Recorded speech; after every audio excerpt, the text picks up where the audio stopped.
All right, hey everybody, welcome back to Nintendad. I'm here with Derek Wright today, and of course we're in the Nintendad manner, social distancing. We're staying Social 6 feet distancing. apart. And today we want to chat with you guys about PAX East 2020 because we were both able to go. We went, we had a great time, we came back, and then we wanted to record something. And then basically, if you live in the world, which you do, things kind of fell apart. So we're finally able to connect now, and we want to talk with you guys about this phenomenal event. And we want to start a little bit by just talking about the show as a whole, because this was my first year at PAX, and not only was it my first PAX, I was there as media, so it was a crazy experience. And Derek, it was yours also, right? That's correct, and it was absolutely crazy. One of the devs that we reached out to was funny. They said, like, "Thank you for coming to the first and last PAX ever." Yeah, yeah. I think the number one thing going to PAX, I realize, is it is so much fun, but it is just so tiring. Um, so it's of course a 4-day show for people who don't know. It started Thursday and ran through Sunday. And one of those nights, I had gone back because I go to college a little bit outside of Boston where the show took place. So I was going back to my dorm at night, and I was catching a later train in the next day. I literally slept 12 hours that night.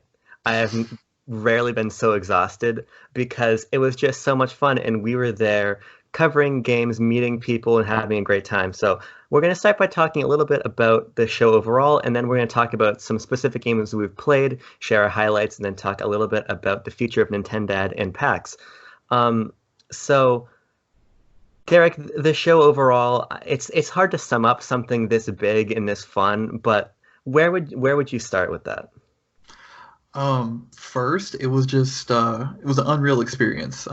As you mentioned, this was my first PAX ever, my first big expo of any kind, other than ones related to the non-video game industry that I did for my other job. But this is a different feel because this was open to the public as well. And just being there 8 in the morning when the show floor doesn't even open till, what was it, 10, 11? I Yeah. can't even remember. And people are in line for 3 hours and they're just still excited after 3 hours. There were people throwing volleyballs in the air. We got some great footage of that, but it was just crazy. And then once you actually get in there, seeing everyone excited about video games, and it's just like big video games, little video games, everyone was just so excited. And if even if you weren't a fan, I bet if someone was in there, they would just be like, "Man, there's something to this." It was electric in the air. I think something that was so cool about the show for me is that it was a point where so many different aspects of the community converged together. We had the fan side, and then we had the press side, and we had the developers, and everybody was there together, and just kind of intermingling and sharing a common love of games. It didn't feel like there's any sort of pretentiousness or any sort of bad vibes coming off of literally anybody that was there. And it was just so much fun interacting with people, seeing. I mean, the booths were crazy. We posted a lot on the Nintendad social media, and I think that's definitely worth going and scrolling back through if you want to see some cool photos. But it's hard just to capture the scale and just how much fun it was to be there with everybody. So, also, as my first big convention, I mean, man, it was crazy, and it was packed too. So, Yeah, going on to your point, anytime that we were talking to any of the developers, you could just tell they were just big fans of gaming. And I feel like I just need to say this so many times talking to it, everyone's a fan of the Dreamcast. Like it was so crazy how many times when talking about people's inspirations, they're like, "Oh yeah, this game would fit on the Dreamcast. Oh yeah, this game would have been perfect on the Dreamcast. Hey, where's our Dreamcast 2? This game would be great on it." I'm just like, as a Dreamcast kid, I loved it. I was like, yeah. So yeah, that's for sure. It was so cool talking to these developers because, of course, I've done interviews with developers online before, but this is my first time going face to face in person with a lot of devs, and it was so much fun talking to them not only about their games, but then kind of you're just talking about gaming in general. I was talking to the developer behind Wonderling for a while. We reviewed that for the site, gave it a phenomenal review. It's a great little auto running platformer. And so for a while, we're just chatting about platformers and our favorites, modern, from the past, everything. So it was a really fun communal atmosphere. And while we were there to work and we made a lot of great content, it didn't feel like work. It just felt like we were there to celebrate gaming. So I'm absolutely in on the whole PAX thing, and I'm hoping to hit some more conventions now after my experience here. I will say though, so many people. The first day we went on that Thursday, we actually got in early because we were pressed. We had an hour early, so we got to see some stuff, and I was like, this doesn't feel too bad. But then you get into that Saturday rush, and you get in some of those lines queuing in. There were points where it was basically standstill foot traffic, where I would be, especially if you were over by the vendors. It was just a crazy experience all around. Yeah, it was. The lines were crazy. I know a lot of us the time, we didn't have to stand in line because we did have media appointments, but anything that wasn't a media appointment, if we were just going as fans ourselves or just something just to look at, it's just like, wow, this is crazy. I know I was trying to get my wife Animal Crossing hoodie, Yeah. and that was a disaster. I was not able to get to it. Nintendo booth was the most popular booth there. Like they closed their lines up as soon as the doors opened, which is unreal. But they had, several hundred people in line as soon as the door opened. So I mean, obviously they had the special sauce there. They had Animal Crossing, so Yeah, so I was able to actually get into the Nintendo booth by happenstance, basically, because at a certain point I was tired, my media appointments were done, so I was just literally loitering around their booth. Because for people who didn't see, they had a whole photo op set up for Animal Crossing, and then on the other side of the wall where the photo op was the actual demo stations, and then they had a basically like showcase platform where they had people from Treehouse and they were playing Animal Crossing live, but they were also playing multiplayer games, bringing people up from the audience. And then they had a merch booth. And that was all condensed really tightly together. And I just so happened to be hanging out there for a while watching people play games together. And they just so happened to open up the queue line for Animal Crossing, which was ridiculous to get into. You had to have a warp pipe pass, but these things were gone in a snap. So I managed to get in, and that booth was phenomenal. And Nintendo really pulled out all the stops, but I mean, everybody did. All of these booths were so intricately made. Like there's a game called Fuser there, which I believe is from Harmonix. They were basically throwing a rave for 4 days at PAX.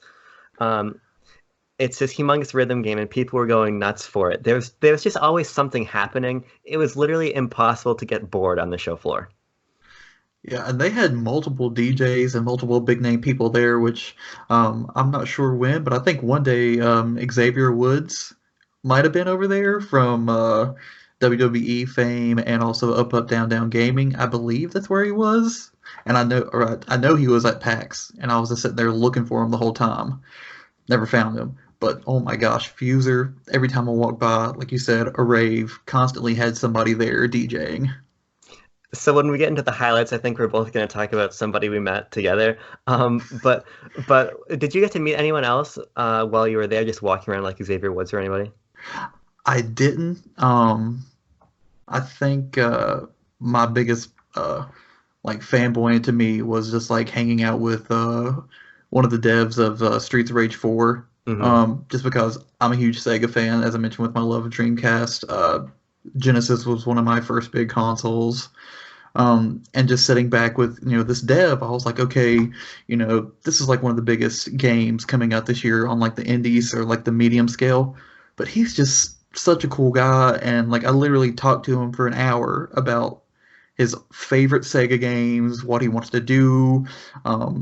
I even pitched my own video game idea to him, and he actually like scratched his chin for a few minutes, and he's like, I'm gonna talk to a few people about that. I'm gonna see if we can make that work. So, like, my heart started beating like crazy. I'm like, oh my gosh, oh, Yeah, that's so cool, man. I met Derek Bittner from Game Explain.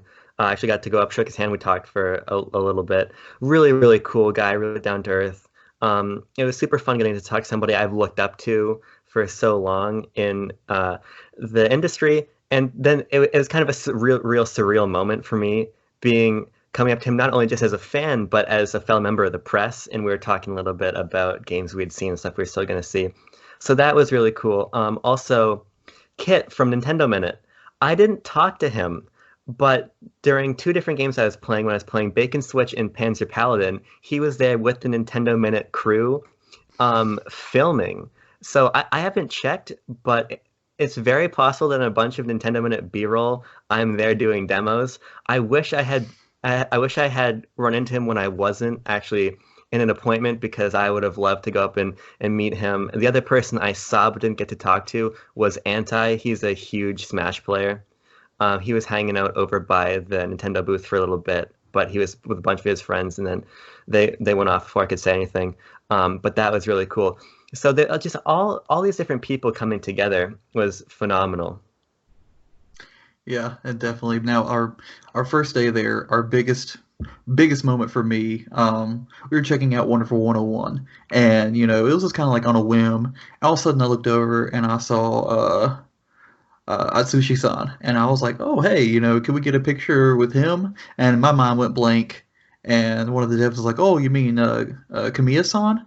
And I looked right behind us, and right behind where me and Abram were was Hideki Kamiya, just sitting there playing on his phone, and I was just like, "Yeah, yeah, that would be great. That's exactly who I was talking about." Yeah, that was such a just wild moment because I had finished my demo and I was waiting for you to finish up your demo, and then I was posting to the social media that we just seen Wonderful 101, and you're talking to our rep, and I didn't really know what was going on. So then you're like, "Hey, we're gonna go over here." From like, okay, and I looked up from my phone, finished tweeting from Nintendo, and Hideki Kamiya standing in front of me. Just these crazy moments that you would never expect happened all throughout PAX. So it was really crazy. And I think personally, I'm ready to get into some of my highlights. Is there anything else about the show on the whole you want to talk about? I mean, just that if you've never been to any kind of expo or anything, PAX is definitely the way to go because, like, even though we were seeing a bunch of stuff on the show floor, there is so many opportunities for the fans to like just meet and greet people. Um, there were panels, all 4 days, and the panels went longer, up until like maybe 9 or 10 o'clock at night. And so many of the developers were there showing off their games, all these media personalities. I mean, it is a fan's dream, and going there as media and as a fan, I could not have been happier. Man, I totally agree. And I think something that's really important to note too is that sometimes I think people get the impression that if you're going there, you're going to be waiting in lines all day. You're going to be spending, there's going to be a lot of downtime. And if you're trying to queue for some of the really big stuff, yeah, you are going to have to wait in lines. It's just the nature of the beast. But at the same time, if you go and you keep an open mind about what you want to see, maybe have that one humongous game in mind that you want to queue for, you can see a lot. And you can see a lot of games you would never have thought to try out otherwise, and just find these really cool projects and meet really interesting people. So, of course, we had the privilege of having passes, so we were able to cut a lot of those lines. But I think that whoever you are, whatever your background is, it's absolutely worth going, regardless if you are media or not. So it gets two full thumbs up for me in terms of recommendation. And I hope some of my highlights can also help shed some light on just these awesome experiences we had. Yeah, 100% agreed. Well, let's go ahead and dive into some of those highlights. So I think the first highlight for me, probably I want to talk about, is when I went to go to the Wired Productions booth. Wired Productions they're a great smaller publisher, and I got to meet with one of the guys there, Aaron Cooper. He showed me around, and I got to see a trio of games. I got to see Avicii and Vector, I got to see Deliver Us to the Moon, and I got to see Those Who Remain. And what was great about this is I got to sit down with the developer each time, and they talked me through the game as we were demoing it. And what I loved about this was just seeing the enthusiasm from these guys. The developer of Deliver Us to the Moon, Paul Dietman, I talked to him quite extensively, and getting to talk to somebody who's in the development scene, who's so passionate about what he does, really gave me a fresh appreciation and understanding for the medium, because there's only so much you can understand about that side of the creative process without being in it. But getting to see his game, play through it with him right next to me, and then talk to him extensively afterwards was just an excellent moment for me as someone who appreciates games from all facets. So all of my developer interviews, I got to say, were highlights. But I think talking to Paul Dietman after I went through the Wired booth was definitely one of the best moments of the show for me. Yeah, for me, I think mine's a tie, either from Streets of Rage, because huge Streets of Rage fan. Like I said, I feel like this is more of a Sega podcast, and I apologize to Kieran. You know, don't kill me. But Streets of Rage 4, super excited about. Got to sit down and play with it. Not just play, with myself on there, but I got to hang out with the devs, talk to them, be able to chew their ear on this. And the first thing he said to me was, "What are your expectations for the game?" I told him what I was expecting, that my expectations were kind of low, and he was like, "No, raise your expectations up high, and then I guarantee we'll shatter those." And I was like, "Wow, this is." And then afterwards, after playing just 2 levels of the game, I was like, "Oh my gosh!" And I mean, just knowing how friendly these devs are, how they want you to get into these games. It's not like what a lot of people think of with games development. When you think of like EA something, or you think of like Activision, which sure, they have great people. I've never met anyone personally from EA and Activision, but meeting with some of these smaller devs, like I think he actually represented Dot.emu, and just so friendly, so down to earth. And they wanted you to be excited about their games. They wanted you to fan with them because they were fans as well. They were sitting there, and this is a passion project for them. Absolutely. I think all of the dev interactions we had were just phenomenal. But of course, that's one part of the experience. Another highlight I want to talk about briefly is the shopping experience at PAX. So I'm not a great person when it comes to controlling my impulse purchases, especially in person. So I kind of tried to go for things that you could only get at PAX, and the amount of different vendors there and the amount of cool stuff you could get was really off the charts. The one thing I couldn't find though, and Kieran, I apologize, buddy, I looked for you literally every day at all of these overpriced amiibo vendors because there were a lot of them. I was looking for that QB amiibo, I couldn't find them, but I was able to find a Donkey Kong 2 Game & Watch. I was able to find some really amazing homemade Nintendo plushies. I got a Metroid and I got a Korok.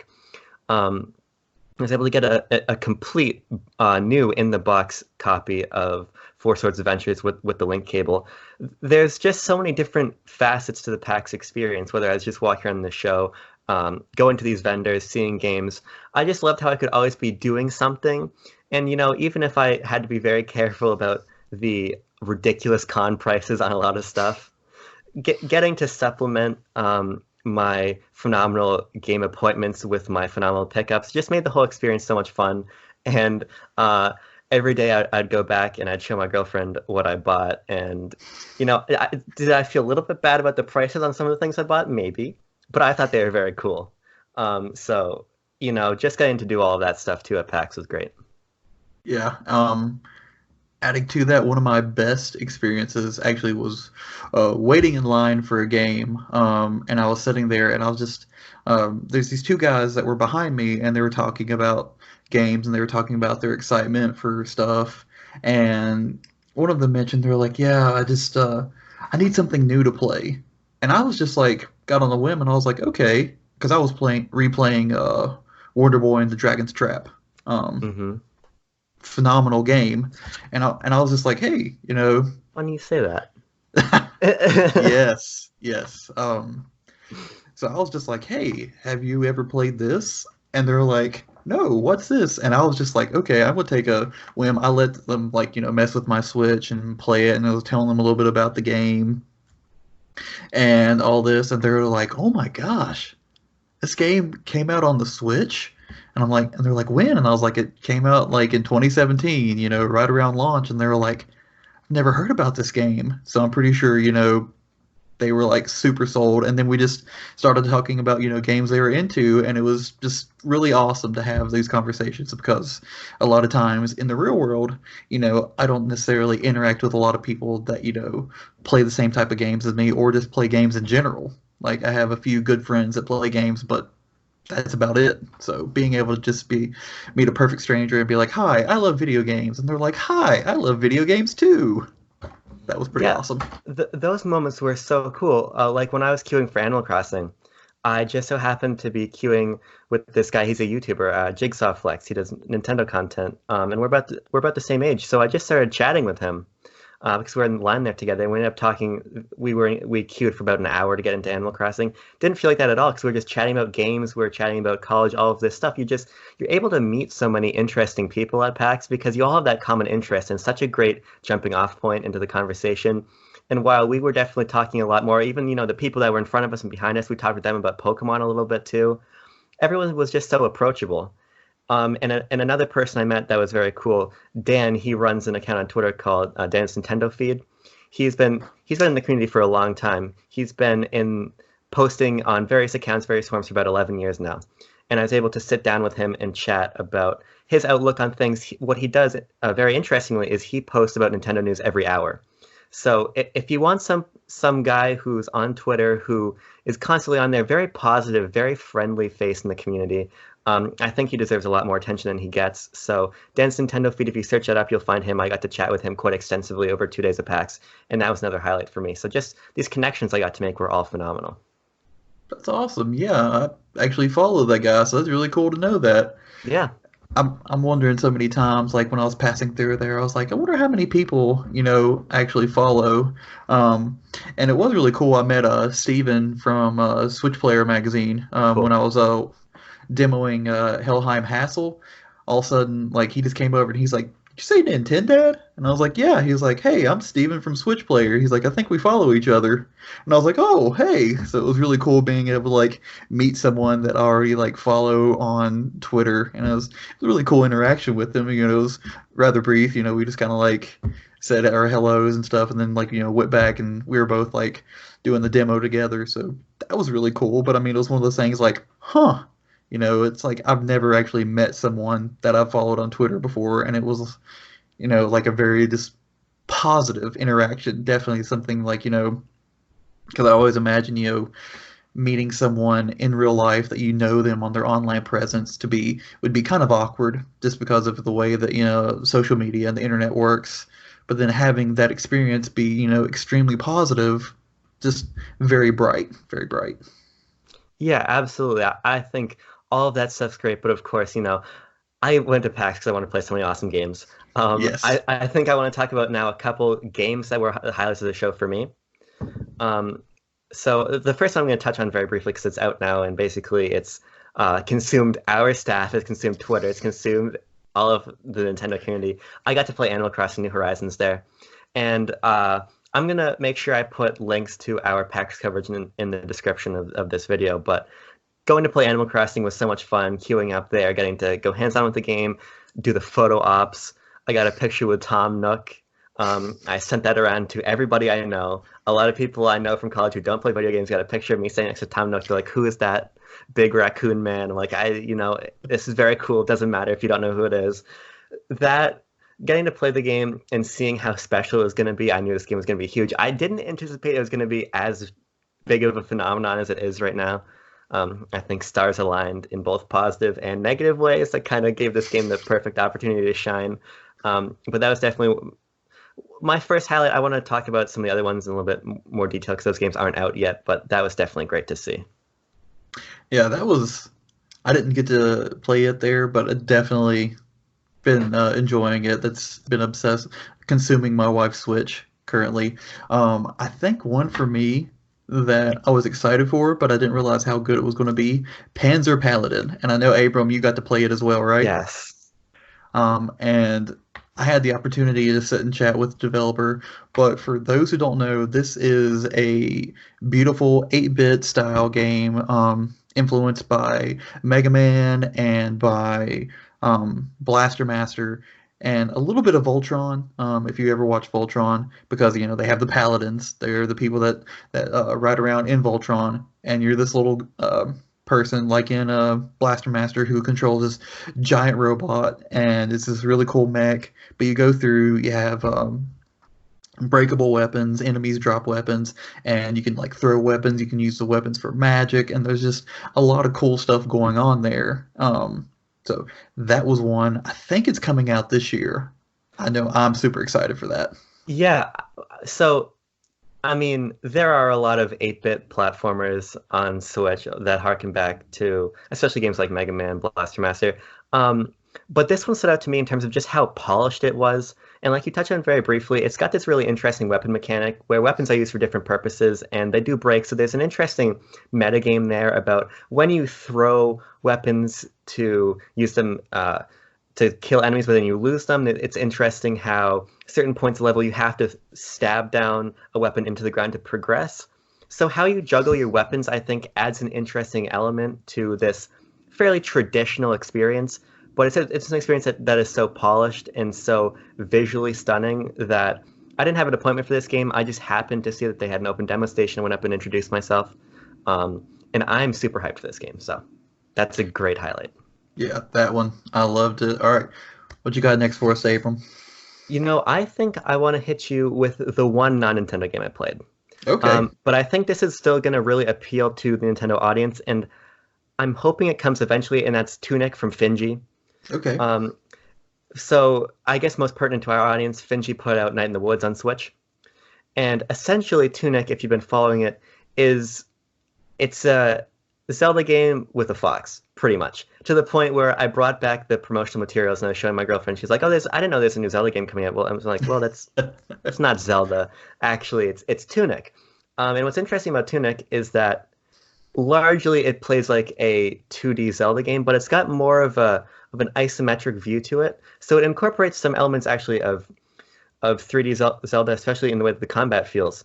So this is a really interesting game with a great art style and just a really it's a weird way to describe a game, but it feels warm. Visually, in terms of mechanics, it's very familiar. It's very polished. And I do hope it comes to Switch. Whether it does or doesn't, I think I'm going to cover it for the site in some capacity, whether that's just a copy house piece or a full review if it does come over. But I do think that this is one for Nintendo fans to keep their eye on. And because it is being, I think, published by Microsoft, I think there's a chance that it could come over, which is why I still think it's pertinent. And considering it's kind of just Zelda, I think it's definitely worth keeping an eye on. So I absolutely love that too. Yeah, I mean, definitely see it happening because I mean, Microsoft and Nintendo, they seem to be like best buds right now, so definitely. All right, I'm looking at my list of games, and this was really cool. Little developer called NeoWiz. I was not aware of them at all before the show, and I got to meet up with the developer behind Metal Unit and talk to him about that game. This game is something special. It is a roguelike 2D action platformer, but it's inspired by like everything out now. And I say that, very seriously because it's like got inspiration from Dragon Quest, it's got inspiration from Kojima.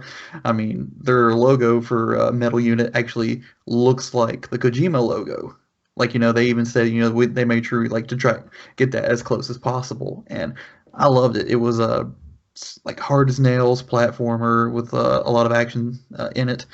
But also not just that game. There was another roguelike that's being done by NeoWiz, and it's called Skull. And 16-bit, beautiful graphics. And I'm just sitting there thinking, I've never heard of either of these games. And there's this putting out these beautiful games. Skull, I think, is being handled by one or two man team from Korea. So just like, wow, there's something you can just find in PAX. Like as we were saying, if you just keep an open mind, go search a little bit, and you find these great experiences. And afterwards, I was like, these two games are like now the top of my list of like roguelikes that I want to play. That's really cool. I think a point you just raised that I want to definitely touch on is it was really cool how international the show was.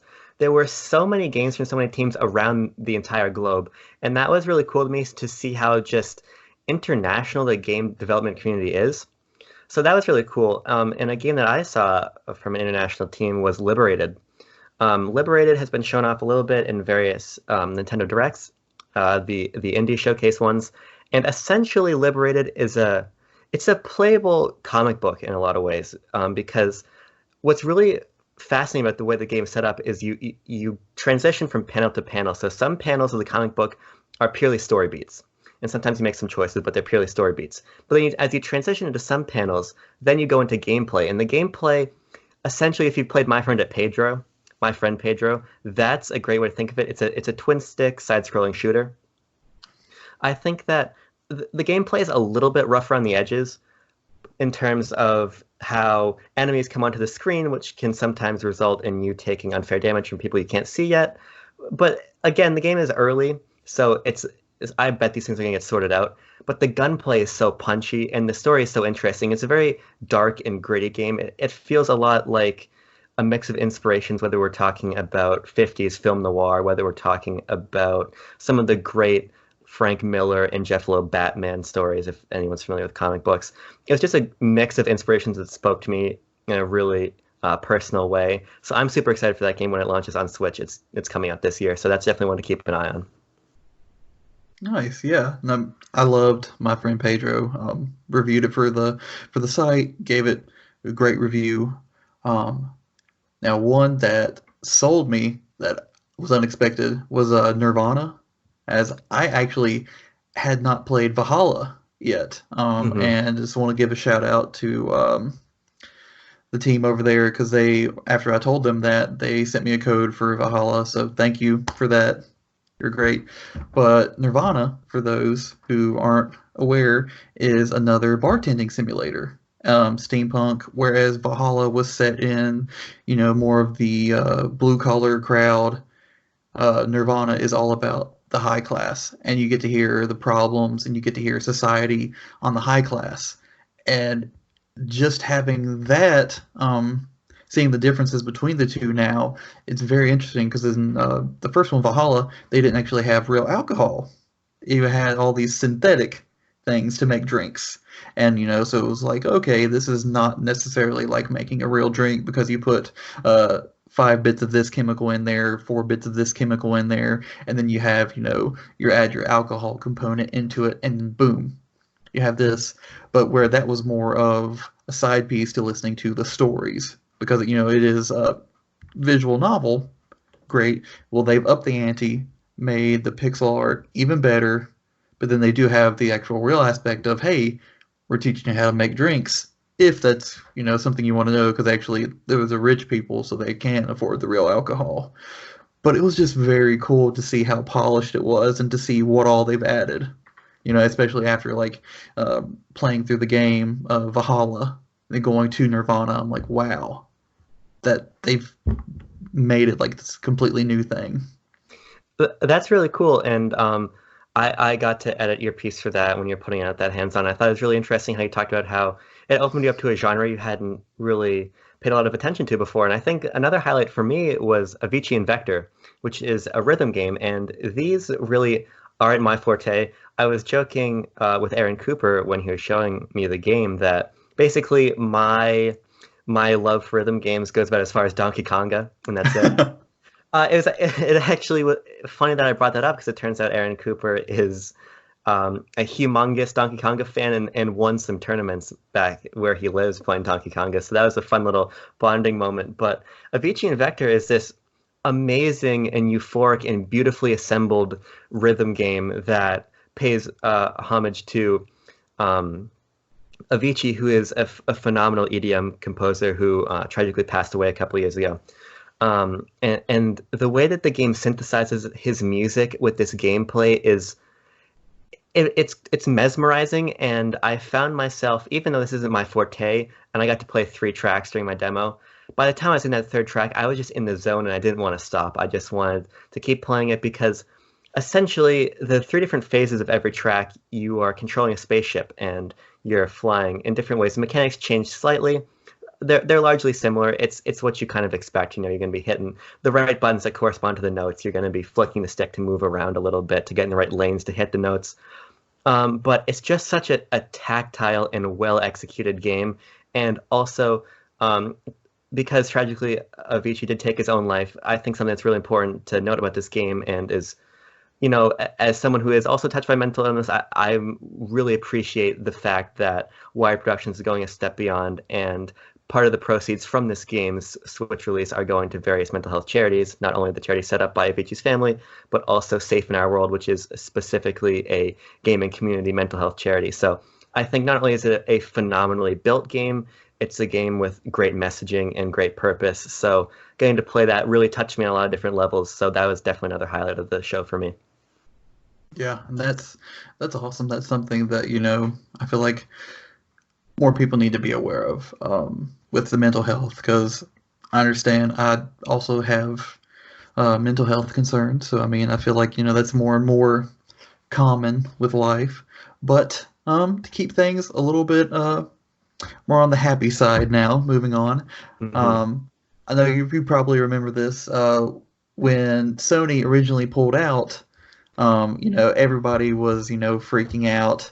One of the devs, I can't remember who it was. And this just made me so happy. They were like, uh, when we originally had it set up, they were just making like a practical joke about, how we had our emails set up for PAX. And I made sure I was like, okay, I definitely need to go see these guys. And they were the devs of Infernax. It was Okay. Berserk Studios. And when you go to their booth, they had it set up like you're going into somebody's basement. It was amazing. They had like a rocking chair, they had old sofas, old couches, and it was great. And it was perfect because what they were showing was a hardcore, gory 2D action platformer. So think like Castlevania meets Zelda 2, but a little bit of Fanadu in there. And I did throw that reference up there, and the guy looked at me and he was like, "Listen, if we would have said Fanadu, you and me are the only people in there that would know what that is." Which, if you're listening to this, please go play Fanadu. It is a underlooked NES classic. But this game is crazy. It's, very, very graphic and gory. If you played anything like the Splatterhouse series that was on the Genesis, it was also on the TurboGrafx, and I think recently they had Splatterhouse 1 as part of the Neo Geo, or not Neo Geo, Namco Museum that released on the Switch. So very like grotesque looking creatures. And it was just like it's also got a little bit of Souls-like in there, where you can keep going, upgrade your abilities, but if you die before you get there, of course you lose everything. And I just love those hard as nails things, and also just being able to sit there in this comfy old couch playing it on the Switch. That was just like another little extra step. And the devs, they really just sat there and talked to me like I was hanging out with my friends. They were like, "Oh, dude, don't go there. Just listen to me." He's like, I think you can take it, but if you go over here, there's like a save point. It just felt like you're hanging out with your friends and they were showing you this game. So I really enjoyed that. That was like one of my highlights. That's really cool, and I think the last game I consider a highlight because I run the risk of saying every game I played was a highlight because really I don't think I played a game I disliked at PAX, which is very cool. But I think the last one that really stuck out to me was a game called Disjunction. Disjunction is being published by Sold Out. Um, Sold Out is a small publisher that I really had never heard of before coming to PAX. They're publishing a trio of phenomenal games. I got to play all three. One's called Radical Rabbit Stew, bizarre game. I'm gonna leave my write up for that in the description. Gestalt Steam and Cinder, which is a beautiful game that's heavily inspired by the Symphony of the Night esque Castlevania games. But Disjunction. They pitched it to me the right way. They're like, hey, there's some Metal Gear in there, there's some Blade Runner in there, there's all of these things. I mean, as soon as I said Blade Runner, they had me. It's my favorite film of all time. I love cyberpunk. I love this aesthetic. Essentially, what Disjunction is it's a think Hotline Miami, but stealth Hotline Miami, Hmm. in a cyberpunk world. So the gameplay is really interesting mechanically. The way you can move from stealth inevitably into open gunfights if you're as terrible at stealth as I am, and then back into stealth. It's really well done. The mechanics are really sticky. But what's really interesting about it is I did this mission where I was hired out to go and retrieve this data pad. And I was told by the person that gave me the quest, he said, don't kill anybody. And I kind of figured, that's flavor text, that's the world, it's the narrative, it's not going to matter. Inevitably, I messed up, and people saw me, and I had to start shooting. So I killed a couple people in the process. I kind of patted myself on the back because it only happened one time. The rest of the time I was able to stay in stealth. But I bring the data pad back, and I was told, hey, look, you killed people. You just started a gang war. So what was really cool to me was the way that my mechanical choices and how how I approach the situations actually affected the narrative. So from a mechanical perspective, from an influence perspective, storytelling perspective, I'm all in on Disjunction. I believe that's scheduled for this year on Switch. It's definitely worth checking out. So I I was pleasantly surprised by that one because it was not on my radar at all. That's awesome. I'd never even heard of that one, but I mean, listening to that, I loved Hotline Miami. I loved like Katana Zero, all those games that like Hmm. are influenced by that feel. So I'm like, I'm definitely going to have to check that game out. Yeah. All right. Well, now do we want to start covering some of the games that we looked at that we weren't able to do any of our coverage for? I think that's a great idea. So, if you guys have been following the site, we've been putting out a ton of PAX East coverage, and I'm gonna put it really succinctly in the description. I'm just gonna put the link to the entire folder of all of that coverage so you can check out what you want to and peruse it. But we are only two people, so we saw a lot, but we weren't able to write up everything. So we want to take a couple moments to make sure we're highlighting these games that we saw because we saw some phenomenal stuff, and we want to make sure it gets attention. So Derek, is there one you want to start with? Well, I am, yeah. One that I got some time to actually sit and talk with the developer and play a little bit. A game called Coma 2.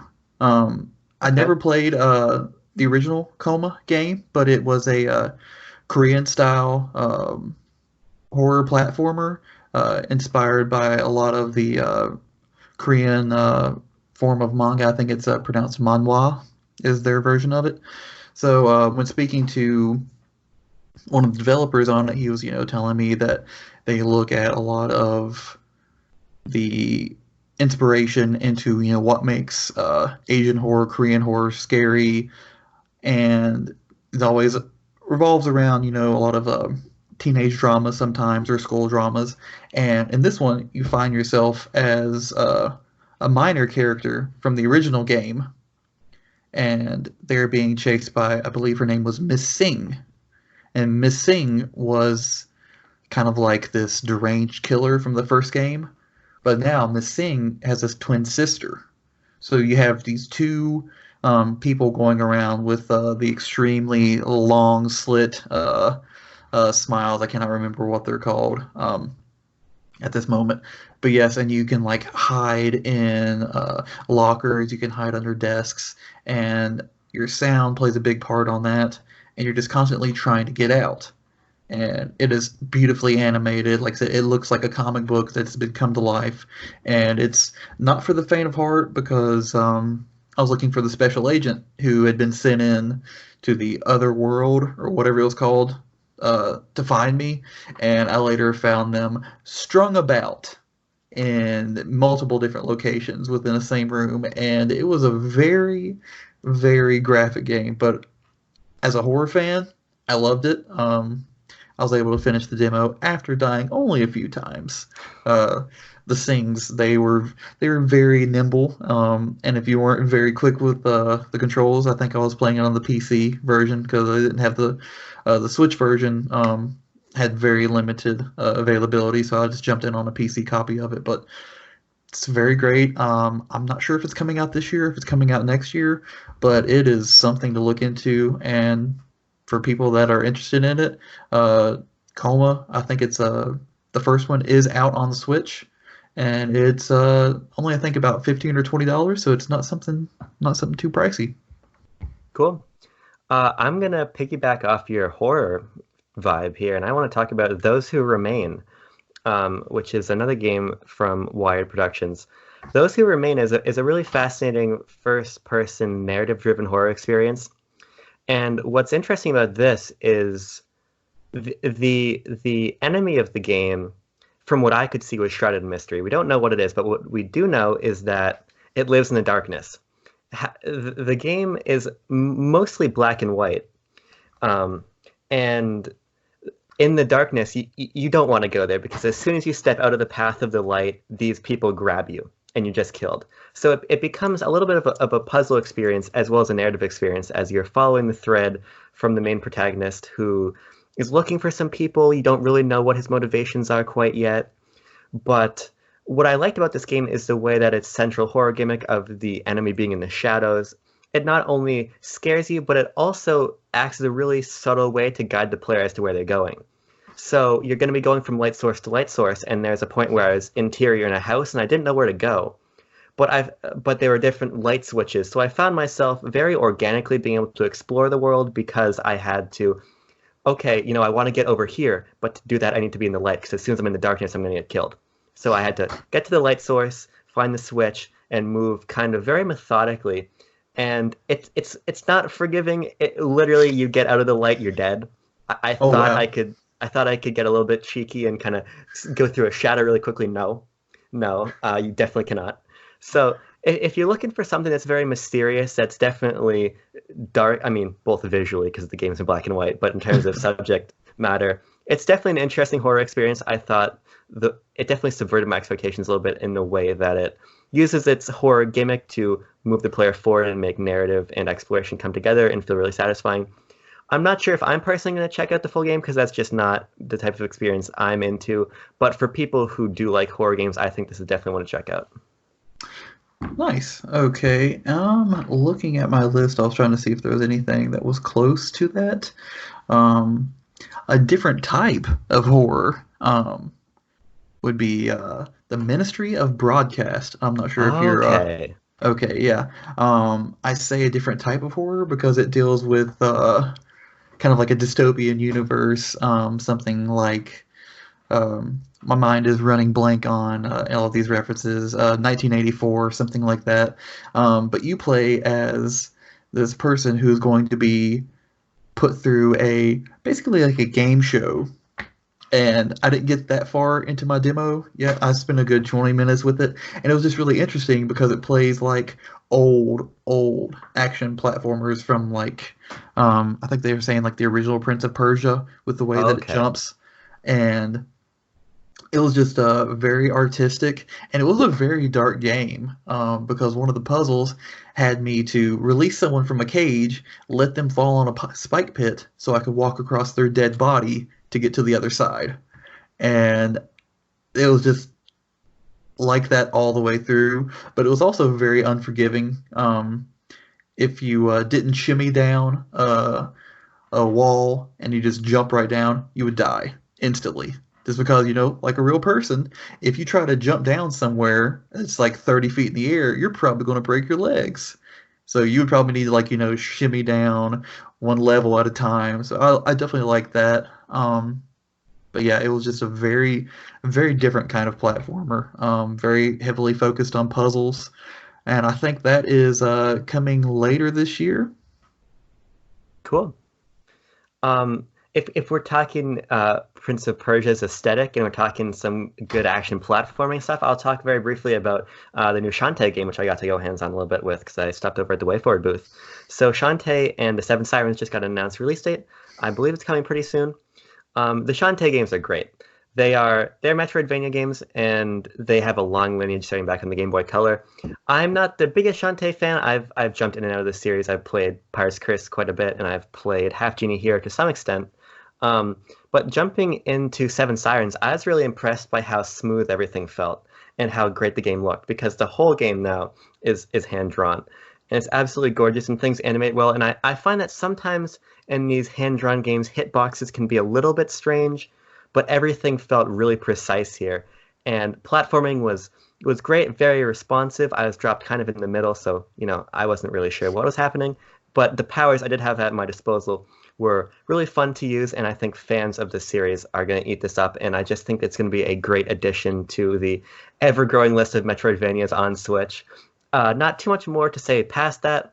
I know that if you want to check this game out, if you have access to Apple Arcade, I know part of it's out on Apple Arcade right now, and the full game's going to be coming to Switch before too long. WayForward, great dev, and I know that this game's going to deliver. So I had a great time checking that out. All right, and then the cousins of WayForward at Yacht Club, they are publishing Cyber Shadow. That was one. Abram, did you have a chance to check out Cyber Shadow? No, I saw the Shovel Knight games, but did not see Cyber Shadow. I was extremely excited for Cyber Shadow. Was because anytime you have an 8-bit or 16-bit ninja, I was a huge Ninja Gaiden fan, Hmm. loved the Messenger. So I was like, okay, Cyber Shadow has got me. And it is very hard as nails platformer. It gives you a little bit of leeway, unlike, the old Ninja Gaiden games, because, you do have a few checkpoints here and there, more so than you did in those games. Great aesthetic. And of course, anytime Yacht Club puts something out, even if they're just publishing it, they're going to put the big seal of approval on it because, all in the Shovel Knight games are fantastic. Even if, their quality dips from the first one to, some of the later ones, they're still, leaps and bounds above, anybody else's 8-bit games.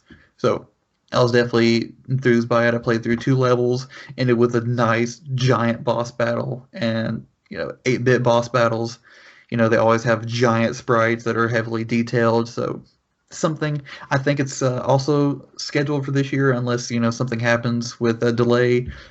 That's another one I'm gonna play.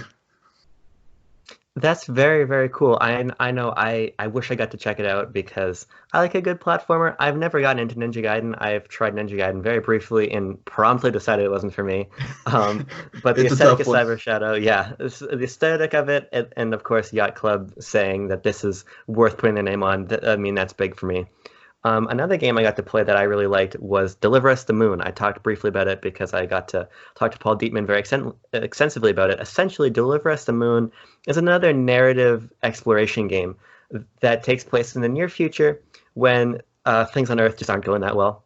And so you play as this astronaut and you're exploring around, and there's a narrative thrust there that I wasn't fully privy to from my time with the game. I got to see a little bit of the opening. What's interesting with this game is it actually blends first person and third person exploration based on what the developers think best suits the time. So you can't freely switch between the two views. It's very much tailored to the experience. And I thought that what was excellent about the way that this game handles its narrative and handles its exploration is that it's very much tailored not only to give you the best experience, but also to let you engage with it at whatever level you want to. So very much like Metroid Prime, there's you have the ability to scan things in your environment. So if you want to be really meticulous and touch everything with a fine-tooth comb and get every bit of lore out of it, you can. But you can also progress through it at a faster pace and get the narrative beats too. So depending on the type of gamer you are, there's an interesting experience there. And it's got a great aesthetic. I think it's just so fascinating whenever people come up with a post-apocalyptic concept. And I think it's really cool here. This isn't some, you're not looking at Alien, you're not looking at Star Yeah. Wars. This is very much a grounded, futuristic take, even though you're an astronaut and you got various things going on. And I'm definitely gonna be checking this one out. It's coming first out of the consoles, and then the Switch version is planned to hit a little bit later.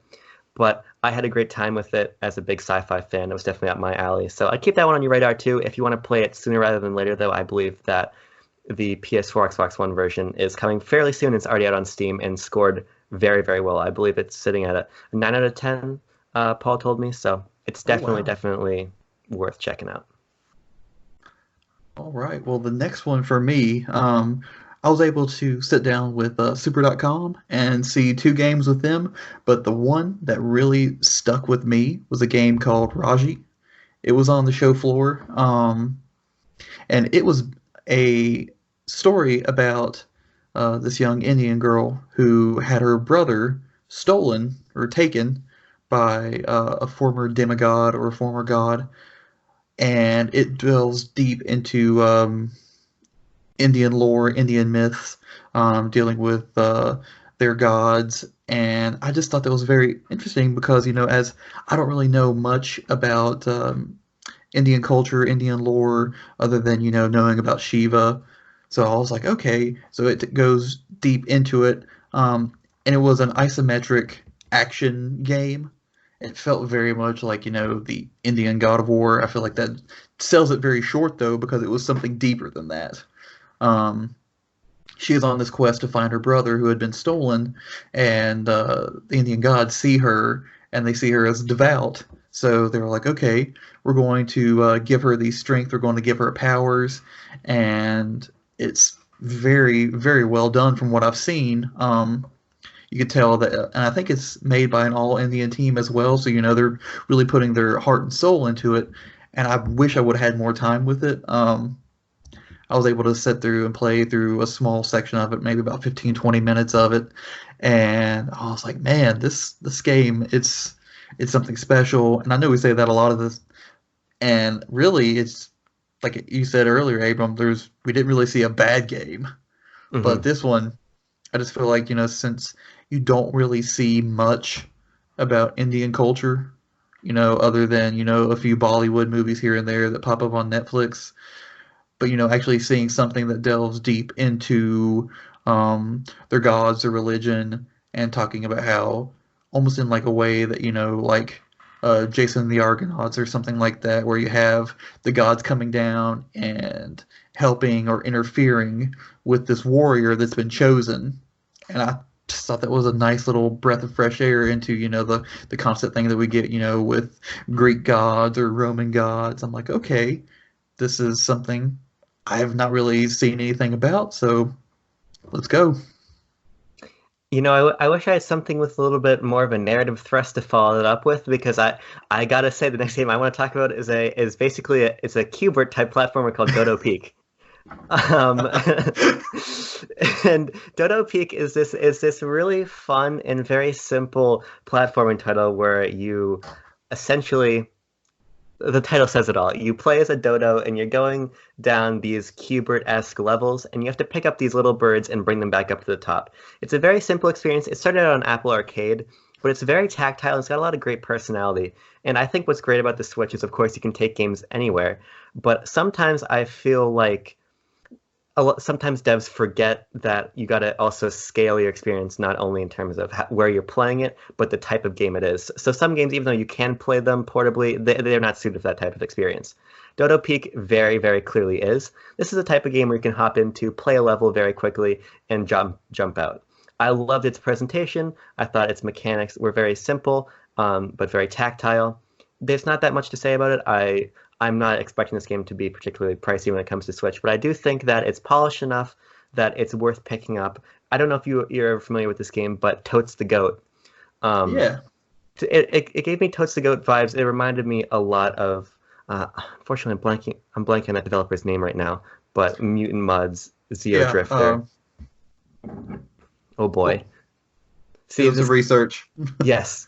See, we're doing some on the ground reporting here, but it's one of those games that's going to be great to have on your Switch to hop into and hop out of.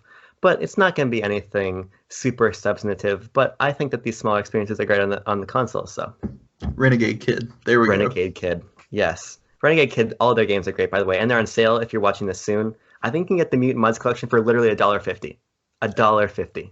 So That is a great game. I own a copy of it on the Wii U and on the Switch, so can't complain there. But continuing with the very simplistic vibe, I saw a game called Cult Canyon, and this game might be the best looking like 1 or 2 bit game out there. It is also another, I believe it was procedurally generated roguelike game where you're kind of like an outlaw or a sheriff or something. I wasn't really sure on the story, but I just know that I'm this little guy, very small sprite, and it looks like an Atari game, but obviously with better graphics and better because like the effects that they could do. And you're going through, and you just have to eliminate all the enemies, find the exit, and very simplistic game, but it is wild because you would shoot somebody in this game and you wouldn't expect like an Atari game to show blood, but all of a sudden your character is blown and then there's like this the little tiny pixelated streak of red and you're just like, okay, this got sort of real. But the game felt great, for something that had almost no detail to it. There was like little details that they could add to it. There was a bunch of different guns available, and they had like little bit of like color variations to like show the next level.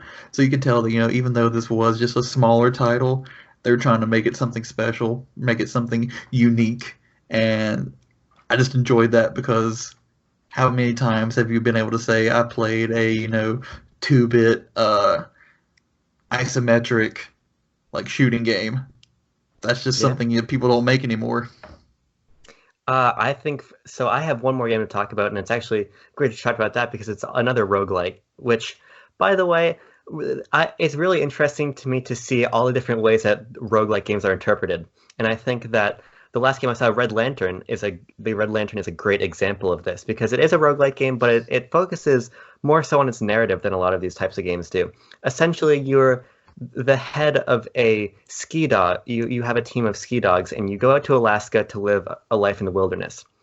And I didn't get to go hands-on with the game, unfortunately, but I got to chat with a developer, which is really nice. And what she communicated to me that I think is really important is the way that even though this is procedurally generated, there are really important story beats that you're going to come across. And these story beats are going to differ from player to player. So depending on which animals you have to kill to get food, depending on what parts of the environment you interact with, you're going to have a different experience while you're surviving out here in the Alaskan wilderness. And it's got a great aesthetic, and it just seems like a game that's going to be great for discussing with your friends, because the dev was talking to me. She said that one of her favorite parts of the game is, of course, the dog team that you have that pulls your sled around. And everyone she talks to has a different favorite dog.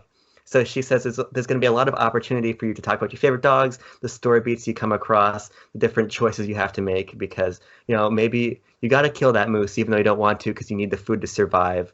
I really think that the way it marries these roguelike gameplay elements with a more deliberate story is going to be very fascinating, and I think it's going to draw me to the genre in a way I'm typically not, because the sort of, not deliberately crafted world that you run through, you die, and you keep going through. It's just not my cup of tea, but adding that more impactful story element is really cool for me, and I think it's an interesting concept. You don't see too many games set out in the Alaskan wilderness. You don't often get to have a team of sled dogs, so it's speaking to me in a really interesting way, and that game is coming out later this year on Switch, so keep an eye on it. That's awesome. That does seem really interesting, and I've never been much into the survival genre. Like I messed around with a few of them, but like the Don't Starve games seem rather cool, and I mean they have their audience. And sadly, I have 6 more games I need to touch on briefly because I'm just going to do them very quick, bite size, just because there were too many games. There were way too many good games. Okay, number 1, Infinite Beyond the Mind. It was a nice little chibi-looking action platformer. Very much, just straight-up action game. Not much, to say about it other than, it was fun. Nice aesthetic to it. It seemed like it did have a pretty decent story. I didn't get to see a whole lot of it, but the little handouts that the team was giving out seemed very nice. Next game, Spin Rhythm, either XD or DX. It seemed very similar to Fuser or the Avicii game you're mentioning. They actually had a nice little DJ setup when we were there, and I got to mess around with it. Sadly, that DJ controller would be a little too expensive, the devs told me, for them to not make it, but it will be using both the Joy-Cons or touchscreen.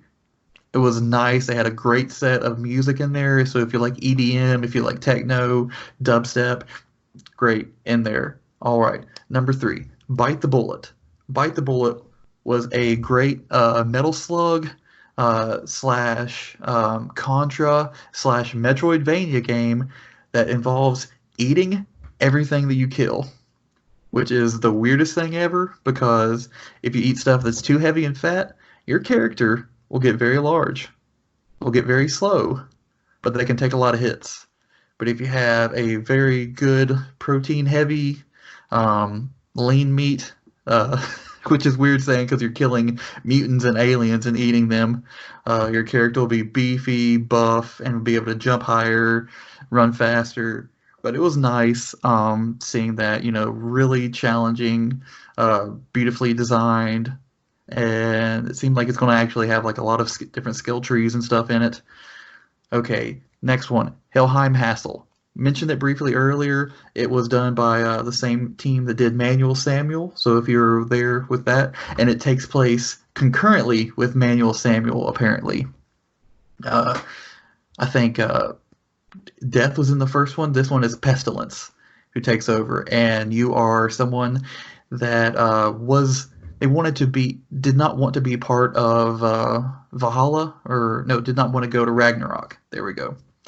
You play as a Viking who did not want to be a good Viking. They did not want to battle, kill. They just wanted to have a peaceful life. Well, something happened. They died. Pestilence needs you. You lose your head. Pestilence, being this dark, evil person that Pestilence is, throws up when she sees you with your head off. There is tons of humor in there.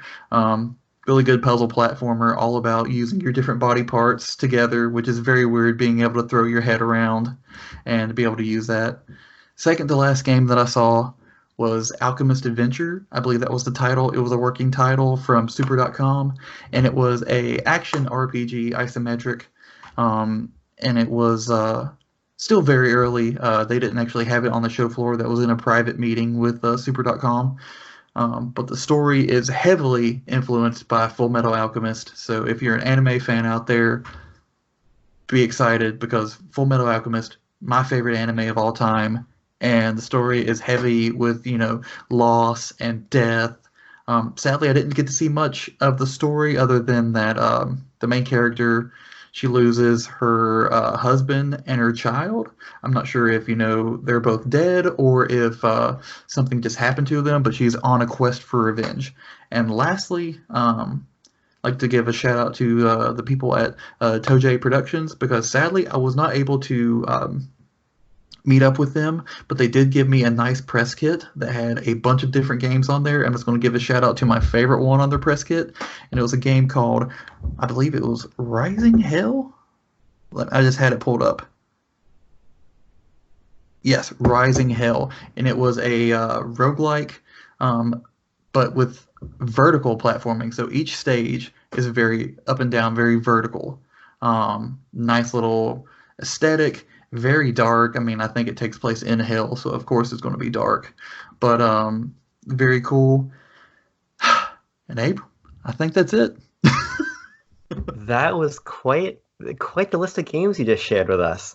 And I think that speaks to just how much stuff we saw. And it's another thing that speaks to how much stuff we saw is the fact that I forgot one game that I cannot go without talking about, which is a little game called Minute of Islands, which is a gorgeous exploration game. Now, what's fascinating to me about this game is that the developer actually does not hail from a game dev background. He's a comic book artist. So the first thing you notice when you play this game is that it's absolutely gorgeous, and it strikes notes of things like Adventure Time and other really interestingly drawn 2D comics and 2D cartoons. And it just really looks like a cartoon come to life. And as you're exploring these areas, you're going to be running into these really interesting characters and interesting otherworldly locales. And not only is there a great narrative, but apparently there is a ton to do, because in my demo, which is about 20-25 minutes, I completed the objective, but then I turned to the dev to talk to him after, and he's like, man, there are so many little nuances and things you missed when you were playing through. So this is a type of game that you should definitely check out, not only if you appreciate an interesting art style, which I definitely do, because not only do I love playing video games, I also love to paint and draw, so I think aesthetic really speaks to me, but also if you're someone who loves a story and wants to look over everything with a fine-tooth comb, you're definitely going to want to check that out.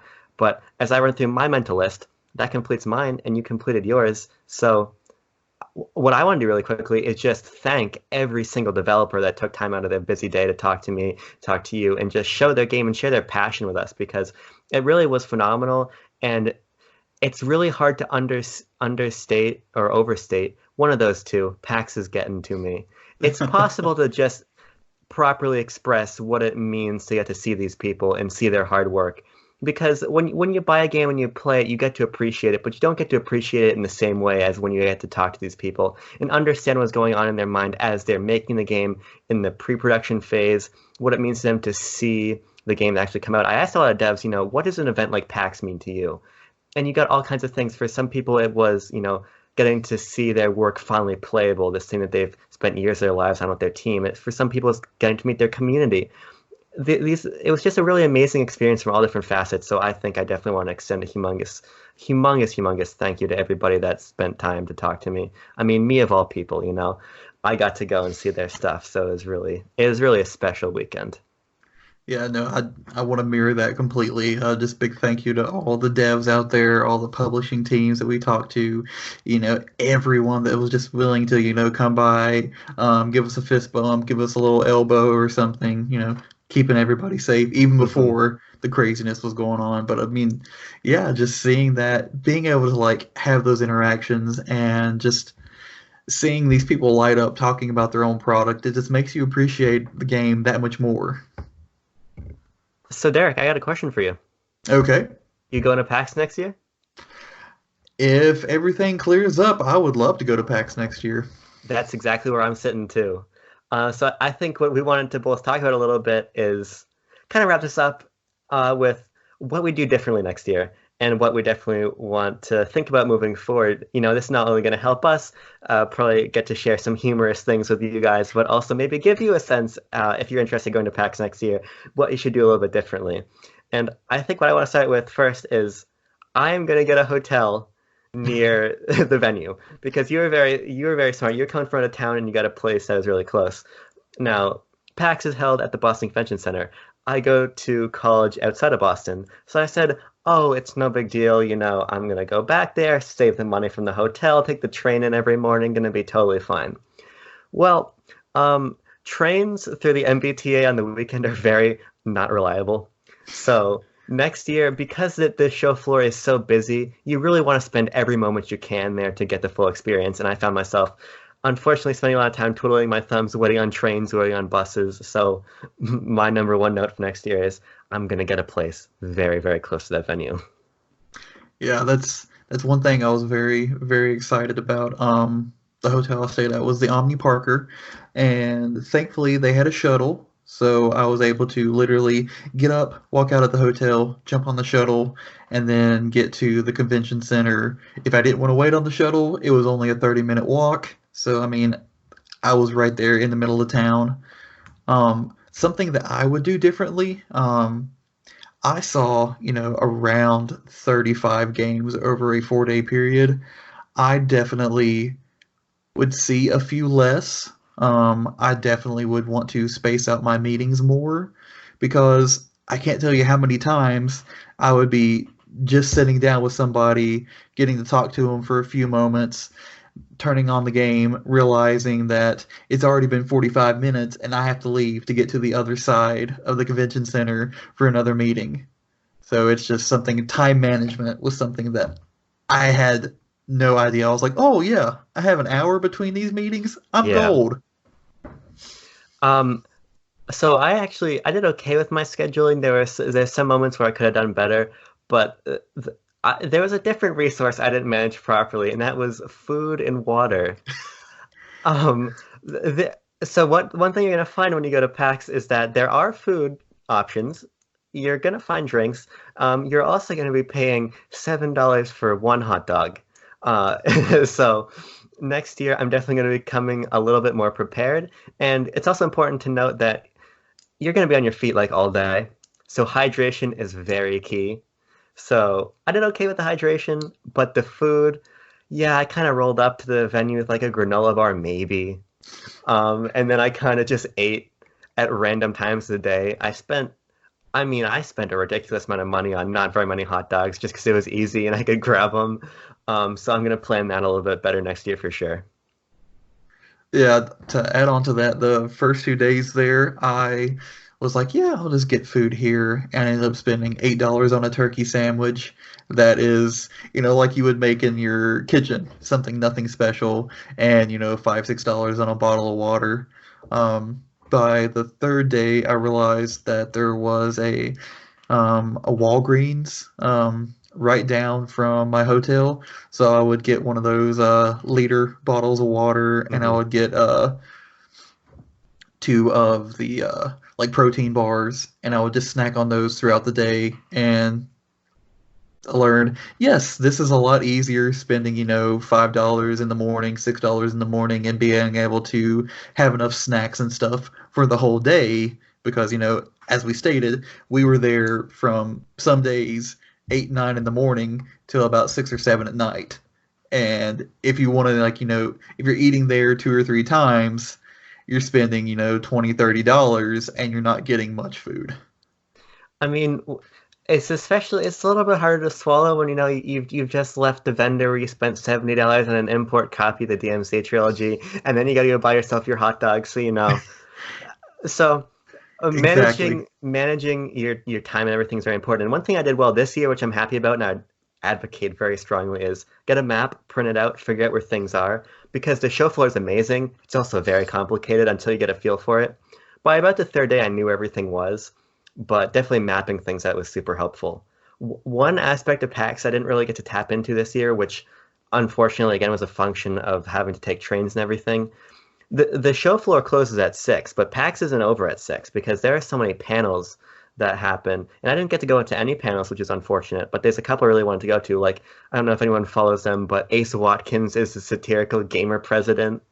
And they were holding a panel where Ace Watkins gave a presidential rally. Or there are some YouTubers I love, like Arlo and some of the other guys, who were doing a panel in the evening. So next year, I want to make sure I actually get the chance to attend some panels because that's such a really, I think, an integral aspect of PAX that I felt like I missed out on. But of course, it just makes me even more excited for next year. That makes me really sad. I didn't even realize Arlo was there. I would have loved to have seen that little blue furry self. Yeah, I was looking for him on the show floor. I was like, oh, come on, maybe, maybe, maybe. I never got to see him, but there's always next year. Gosh, yeah. No, and I mean the panels are something I definitely would have wanted to experience more. I got to go to the platinum panel, Hmm. but that was the only panel I got to see. Um, and I guess another thing definitely we should do next year is to get more people there because, as we mentioned, there was only two of us there, and when you're trying to see everything that is coming up for the Switch, it is very daunting of a task for two people. No matter how good, how fast, how eager we are to see everything, there's stuff that we missed, and there's stuff that we weren't able to give our full attention to. And I mean, that's something that we learned. But yeah, we definitely would hope to have, three or four people with us, or total next year to be able to better cover PAX for everybody out there. Yeah, I totally agree. And I also think, of course, this is not where my mind should go first. I'm like, man, if we get more people, we can have like team shirts. So Yeah. I think we should make team shirts next year. We were talking about it a little bit, but unfortunately, life gets in the way as it has a habit to do. We ended up having some cool Nintendo business cards. By the way, you feel very important handing out business cards. I felt very cool every time I did it. But yeah, having that bigger Nintendo presence there would be super awesome. So we're definitely gonna be looking into that for next year. And do you have any other tips or things you want to do differently next year? One thing that Kieran passed on to me, he passed on to both of us, and I think it was good. Wear comfy shoes. Yes. Comfy shoes. Oh my gosh, that is the biggest thing because, as I said, we're on our feet for 8 to 10 hours a day, and we'll give a shout out to Adidas. They have some comfort foam shoes. Oh my gosh, they helped me so much. See, I was just wearing my Air Force Ones the whole weekend just because I don't take them off. I mean, they got me through the weekend.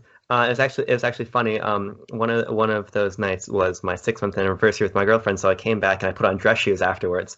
We walked to a restaurant in dress shoes. I'm like, man, I am glad I was in my Air Forces all day today because a comfortable pair of shoes does make a big difference, dude. So much of PAX is this planning and this foresight. And I think we did a good job for our first year. I think we made some great content, saw some amazing games. Posting on social media was really fun too. I don't Yeah. we didn't really touch on this discussion, but we got to do a little bit of a Nintendo Twitter takeover. We put some cool stuff up there. So overall, honestly, and it sounds hyperbolic to say, I think that PAX weekend is really one of the most amazing weekends of my life. Getting to really participate in games press in a way I've never gotten to before. I meet developers and just see the industry come together like this. It really was phenomenal, and I can't wait to do it again next year.